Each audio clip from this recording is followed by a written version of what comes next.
SPSS를 활용해서 분석하기 위해서는 일반적으로 다음과 같은 절차를 밟게 됩니다. 이 중에서 코딩부터 척도 확인까지를 우리가 뭐라고 부르냐면 데이터 클리닝이라고 해요. 이 데이터 클리닝은 어떤 자료를 분석할 때도 반드시 밟아야 되는 어떤 절차다, 이렇게 생각하시고, 이 부분은 거의 뭐 눈 감고도 이 과정을 밟을 수 있을 정도로 숙달을 시킬 필요가 있어요. 잘 안 될 때는 이 부분 출력해 놓고 차례차례 따라간다는 생각으로 하시면 됩니다. 자, 먼저 코딩부터 설명해 볼게요. 코딩이라고 하면 뭐냐면은 피험자들이 설문지에서 어떤 반응을 했겠죠. 그걸 분석을 할 수 있도록 하기 위해서는 부호화할 필요가 있겠죠. 그렇죠? 예를 들어서 첫 번째 학생은 네 남자니 여자니 이렇게 물어봤더니면 1번 남학생이라고 답을 한 거예요. 그랬을 때 SPSS에서 주의해야 될 것은 남학생 이렇게 문자로 입력해가지고는 분석하기가 어려워요. 거기에 해당되는 숫자를 이렇게 입력을 대신 하게 됩니다.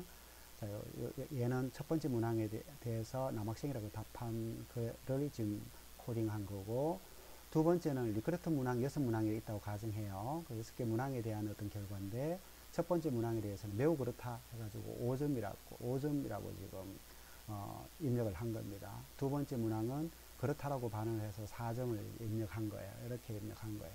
자, 여기서 알 수 있는 게 뭐예요? 하나의 행에 있는 것은 한 사람에 대한 어떤 자료다. 즉, 한 피험자에 대한 결과는 하나의 행의 모듈에다 입력돼야 된다는 거 꼭 알아두셔야 될 것 같고, 반대로 열은 뭐예요? 열은 한 변수에 대한 값들은 한 열에 다 입력돼 줘야 되겠죠. 같은 열에 있는 값이면 같은 문항에 대한 어떤 결과다라고 하는 기본 원칙, 이걸 꼭 좀 알아두실 필요가 있겠네요. 그렇죠? 그다음 제일 위에 있는 게 뭐냐? 제일 위에 있는 거는 이건 변수예요.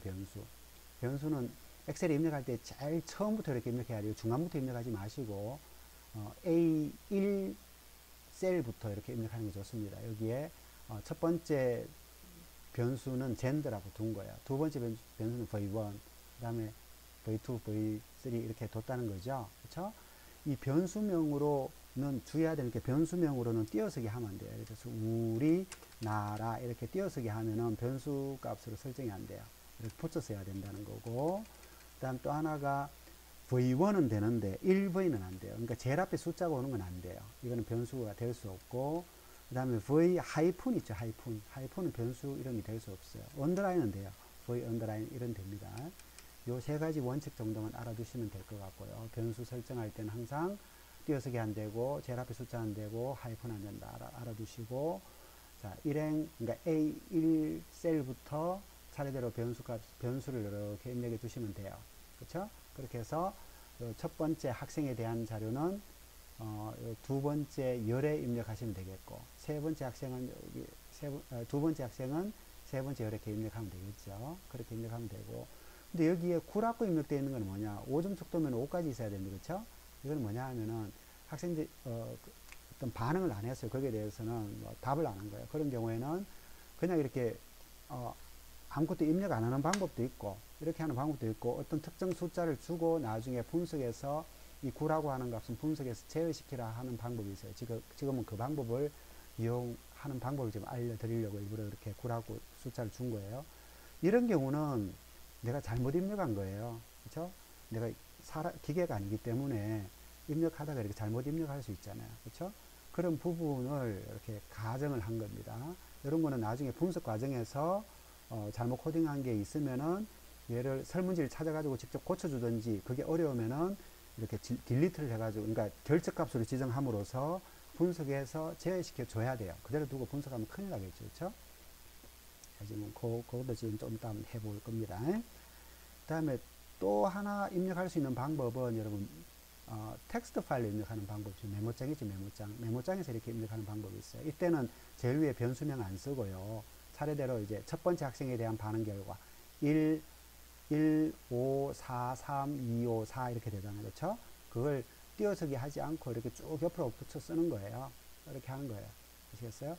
이때 이제 주의해야 되는 것은 아까 뭐라 그랬어요? 동일한 칼럼, 동일한 열에 있는 것은 동일한 문항에 대한 어떤 반응 결과이어야 된다. 이걸 꼭 지켜줘야 되겠죠. 그러니까 마지막에 끝나는 게 다 똑같아야 되겠죠. 끝나는 게 다 똑같아야 돼요. 그렇죠? 하나가 이렇게 밀렸다, 이렇게 잘못 코딩한 게 있다는 거예요. 이런 게 없어야 된다는 거 꼭 알아두시고, 혹시 뭐 입력 안 한 학생이 있으면은 이렇게 해서 딜리트, 이렇게 하는 아예 입력을 안 하거나 밀었어, 한 칸 밀었어, 이렇게 입력을 입력을 아예 안 하거나 한 칸 밀거나, 또는 특정 값으로 이렇게 특정 값으로 주고 나중에 이 특정 값을 분석해서 제외시키는 그 두 가지 방법 중에 한 방법을 써야 된다는 거 알아둘 필요가 있겠네요. 그렇죠? 자, 지금 먼저 엑셀로 입력을 했다라고 생각하고, 이 엑셀을 SPSS로 이제 변환을 해야 될 거 아닙니까?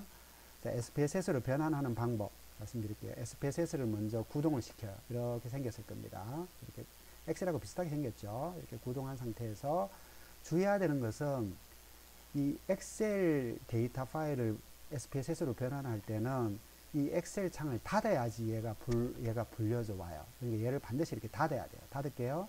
이렇게 닫아야지 얘를 불러올 수 있어요. 꼭 명심해야 되는 부분이에요. 그렇죠? 이렇게 닫은 상태에서 이 파일이거든요. 그렇죠?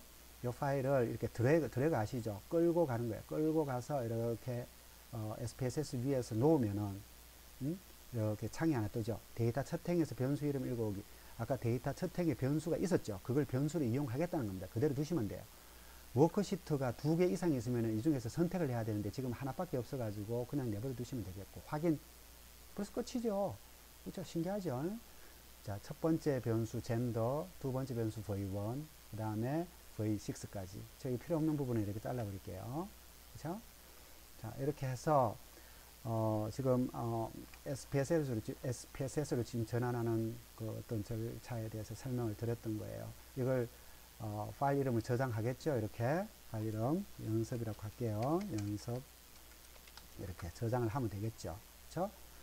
그 다음에 혹시 이 텍스트 파일 있잖아요. 텍스트 파일, 아까 저 메모장으로 이제 입력한 거 있잖아요. 얘도 지금 SPSS로 전환할 수 있어야 될 거 아니에요. 그 방법을 이제 설명해 드리도록 할게요. 얘거든요. 지금 텍스트 파일은 얘거든요. 이 맞죠? 얘를 드래그해서 똑같죠? 드래그해서 SPSS 위에서 이렇게 놓으면 돼요. 놓고 6단계가 나오는데 이 중에서 두 번째하고 네 번째 단계만 신경 쓰면 돼요. 다음 두 번째 단계는 구분자에 의한 배열이냐 고정너비로 배열이냐, 이거 두 개 중에 하나를 선택해야 되는데, 이건 뭐냐면요,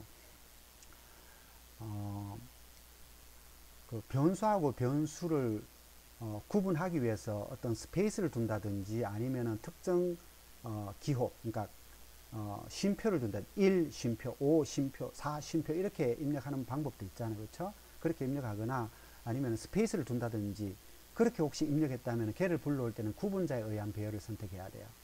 근데 지금은 우리가 그렇게 하지 않고 동일한 칼럼에 있는 것은 동일한 어떤 문항에 대한 거다라고 하는 원칙 하에서 띄어쓰기 하지 않고 쭈루룩 붙였었죠. 그런 경우는 고정 너비로 배열을 선택하면 돼요. 아시겠죠? 그 다음에 다음, 그 다음에 3단계는 그냥 넘어가고, 4단계는 뭐 하는 거냐 하면은 변수를 구분해 주는 겁니다. 그러니까 첫 번째 문항은 젠더죠. 젠더는 한 자리 수지요. 그것만 잘라주는 거죠. 두 번째 문항도, 두 번째 변수도 한 자리 수잖아요. 그렇죠? 세 번째도, 네 번째도, 다섯 번째도, 여섯 번째도 다 한 자리죠. 그렇죠?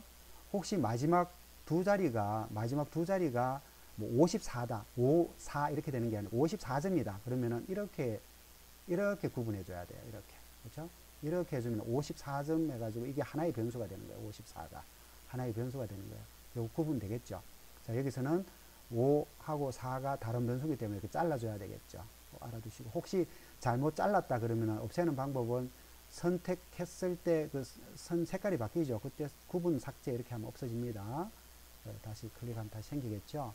이렇게 해서 다음 마침 하면은 벌써 이렇게 만들어지죠.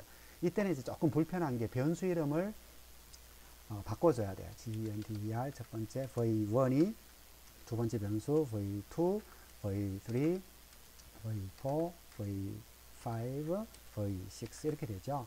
이렇게 하면은 아까 이제 엑셀을 그 전환한 거하고 똑같습니다. 여기서부터 분석하는 거는 뭐 똑같은 절차를 밟으면 되니까. 그렇죠?